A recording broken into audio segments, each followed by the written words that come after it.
Before we start the video, I just want to announce about my new initiative for the Seahorse Trust. I'm designing Seahorse merch, mainly t-shirts and hoodies. First one was No Bright Lights Please, which has sold quite successfully to date. And now I've decided to contact designers around the world and see if they'll do limited edition designs for the Seahorse Trust. The first is by Justin Carmack, aka Critter Hunter of YouTube fame. Check out his channel, and he's designed this shirt for us now. It's limited to 100 items, so there's only t-shirts or hoodies. So once we've sold 100, that design is no longer available, and that explains why it's slightly higher priced than the other items. So please help me support the Seahorse Trust and buy some merch. Now let's get into it. Welcome everyone. Welcome back to Brian Davies Scuba, and welcome to another video in my what I've called GoPro and Paralenz journey. For regular viewers, you'll know that I've done quite a work with the new Paralenz Vaquita. I've been a bit quiet, in fact, for 7 months on the Paralenz. But recently they issued a new firmware update, and it came by email for a change. I didn't have to look on the website. Plus I was trolled, more about that in a minute. I think for someone acting on behalf of Paralenz, because he referred to an employee in his criticism of me, but we'll talk about that in a minute. So the latest firmware is 21.44.10.9.06, and it was released in November 2021. So I last tested the battery life on over 7 months ago on firmware version 21.05.215.05. Why have I not tested the releases in between? Well, the release after that, 21.10.319.50, I couldn't get it to update, not via the app or via the SD card. Marco at Paralenz was very helpful. He sent me a procedure, but I just didn't get around to it. I couldn't be bothered with the hassle. And then I kind of just left it, and I missed the next 2 updates. But then I was trolled and told I should not be testing, as I'm not a professional user, and people who do underwater video like me, as I like a point and shoot, really shouldn't be doing this sort of thing.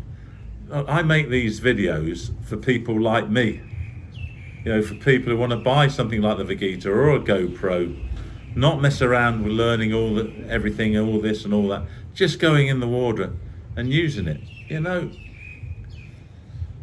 So, I mean, it's really out of order. You can just see on the screen now, the sort of comments, and quite aggressive. I looked on the guy's channel. He's not a big YouTuber. He's a bit of a spearfishing guy. Seems to like easy kills. I don't mind spearfishing. I like it for the pot. I don't really like it as a sport. And where this chap's from, where he dives, I think in the Aegean and the Black Sea, there's not much fish left anyway. But anyway, big shout out to my pal Critter Hunter, because he really gave the guy grief and defended my work, as you can see from the comments right here. As I said, there's been a new firmware release, and because I've been motivated by the troll, I thought, right, let me get back onto testing the battery life and see if there have been improvements or if the performance worse. Now let's talk about the upgrade. The reasons for the upgrade: it's possible to use the camera when the charge is connected. Why you'd want to do that, because it's not really designed for above land use, and you definitely wouldn't take it underwater with the charger connected or a power bank, because it would flood. So, but anyway, what worries me with some of these upgrades that they do, they consume more battery power. Now, something that's really strange on the upgrade, they said there's been DCC or dynamic color correction improvements. Wow. If you've come on early on in my videos on Paralenz, I was told that DCC was great by people associated with Paralenz. So there's been some DCC improvements, wait for it, for Asian regions. What does that mean? I mean, this is classic Paralenz. Not enough detail. I mean, I live in Asia. I live in Dubai. I shoot video in Dubai. Our viz can be from 2 meters, and on a great day, it might be 10, maximum 15. And it's green water. I go over to the east coast, which is the Arabian Sea, top of the Indian Ocean, where the water's clearer and bluer. I'm still in Asia. I go diving in Maldives, I'm still in Asia.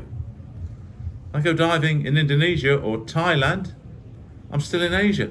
What does it mean? Why do they not explain exactly what they've done and what conditions they've improved it for? Just Asian conditions. I find that quite arrogant, really, in many ways. But anyway, it is what it is. I don't know what the improvements are for the Asian regions, and I don't know what they mean by Asian water. You know, probably different from the rest of the world's water. I don't know. And German and Korean have been added to the available languages, which, yeah, I guess that makes sense. And then, you know, the Korean scuba diving market, the German scuba is very big, and they're target customers for the Paralenz Vaquita. So yeah, that makes absolutely sense.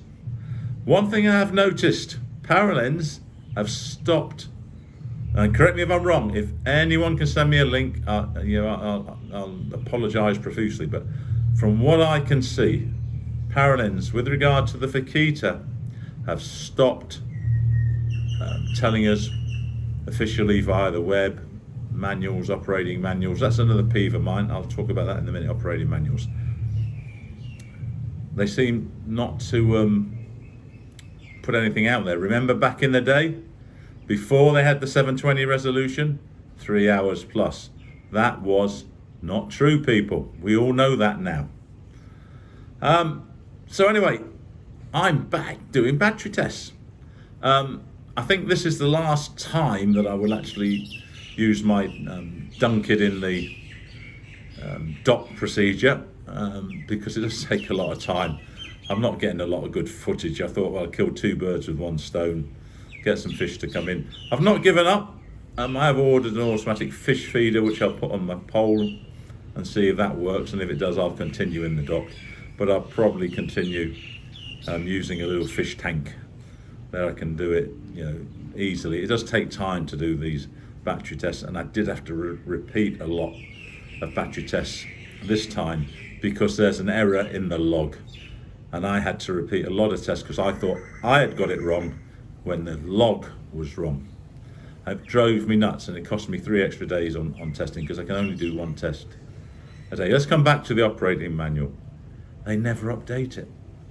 It's the same operating manual from day one, and you know, a lot of things have been learned, a lot of things have been changed. I mean, on the recent live stream from Paralenz, where they were supposed to take our questions and answer them live, which they did for a few minutes, but really it was a promo video for the new accessories. But one thing that was really good on that, they did give some really good maintenance tips. So I encourage you to go and have a look at that video. There is a link in the description below. It's on Facebook. I am making a reaction video to that because I wasn't very happy where you invite people for a Q&A with the founders, and then they just decide, let's sell the pistol grip, let's sell the macro lens, let's sell this box. You know, I don't know if anyone's bought a GoPro 9, and I guess with a GoPro 10, but you get a box free of charge. You know, and especially with something as expensive, well, not so expensive now, because guess what? All of us who bought it first have paid top dollar. We could have got it for $200 cheaper. Yeah, and the recent promotions, really, really nice that. So let's get back to the battery tests, and here are the results. So I've tested across the range again. I'm testing at the 720, I start off at 720, 30 FPS, and there we got 3 hours, 35 minutes versus 3 hours, 40 minutes on my last set of tests. It's about the same. At 1080, 30, there's been a significant improvement this now we get just over 3 hours, which is that's what I think, where it should be, versus 2 hour 25 on my last test. So yeah, we're at the 3 hours at 1080, which I think is okay.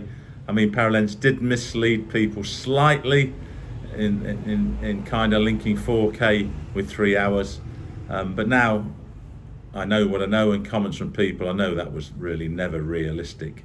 But at 1080 30 you get 3 hours. Finally, Paralenz did confirm why they added the 720 resolution. There's a clip coming up now. Another question that also just reached us here on the live is why was the resolution of 720 added? We had some customers adding questions about that. That's why. Okay. Yeah. So very simple, straightforward answer. Why was We like that. But it takes up just as much battery as doing 1080. So because of the size of the sensor and that everything needs to be running anyway, then there's not much battery saved. So it's more or less exactly the same recording time you reach, whether you're using 1080 or 720. And really what it says, some of our users wanted it. I don't really believe it. I really believe it was to get over the 3 hour battery life they quoted. What's really funny is that they say there's no difference in battery life between 720 and 1080 resolution. Well, there is, 35 minutes, I think that's quite significant. Why would they say that? Now, where do I like to shoot? Well, my go-to has been 1080 60, and it will stay that way with the Paralenz because I don't get really, I don't get the battery time that I want at 60 frames per second. 60 frames per second allows you to slow a lot of things down. That's why I like it. 1080 60 frames per second, 1.5 hours, 1 hour 31 minutes versus 1 hour 16 last time I tested. Come to 2K 30 frames per second, battery life has dropped. I don't know why, I'm not an expert on these things, but it was exactly the same as 1080 60 frames per second at 1 hour 31 minutes versus 2 hours and 2 minutes on my last set of tests. So something's going on there, particularly when you look at the 4K 30 frames per second result. It was 1 hour 4 minutes versus 1 hour 44 last time. Now that's a suspect result, and I will be retesting that for my next battery life video before I update firmware again, just to validate that, because it looks a bit strange, but we'll see. But I did several tests, and I'll explain it in a minute why I did that. And at 4K 60 frames per second, I got 56 minutes versus 1 hour and 1 minute last time. So I guess that's about the same, 4 or 5 minutes in a basic test like I do. But there is some difference at 2.7 and 4.7 at 30 frames per second. I don't know why. Now, I mentioned a log issue. I did several tests, and I recorded them and I checked them, but when I checked the log, it showed, and you can see on the screenshot here, it said 1080 30 frames per second. So then I'm doubting myself, even though I can see the time, I can see the resolution. So I went and repeated a load of tests, and I double checked and I double checked. You can see some shots here of the Paralenz where I've actually photographed it before I put it in the water. And then the log comes up again, 1080 30. You can see that from the screenshot here. And the time as well, there's a time, I can't decipher that. Now, I've not had time to write to Paralenz about that, give them, to let them defend themselves. I'm a bit late getting this out because I had to do so much retesting. So I will ask them, am I doing something wrong? But I thought the log was automatic. And why does the time show the way it does? And if I get significant answers, or if I get an answer at all, because they don't always answer. Oh, sorry about that. Motorbike's just gone by. I like doing the recordings outside. So yeah, let's see if they respond. I'll try and get an email off to them, or maybe even before this video's up. And if they've answered, there will be an answer in the description below. And just keep coming back, because when I do get an answer, if I get an answer, I will add it to the description. That's, I think, the best way to handle it. I will also put the retest there that I said I will do. If it is different, I will put it in there. And I'll also, when I've done it, I'll say if it wasn't different, it's still there. So you can come back and check that. So that's it, really. I'm back into the Paralenz testing game, I guess, so to speak, thanks to the troll. And you know, I like testing the Paralenz and using it, because you know, people think I'm against it. I'm not. I actually think it's a really superb, well engineered piece of kit, and for a lot of divers it's excellent. And if you want to go deep, you know, a GoPro with a standard housing isn't going to do it. You're going to have to buy more expensive housing from someone like a Soletta or someone like that. So it is a good bit of kit. I just want to let people know, you know, what it does and what they can expect. Things like battery life, what's happening with firmware upgrades, because they did start off on the wrong foot by over-promising. And on that note, Paralenz, where's the EIS, the electronic image stabilization?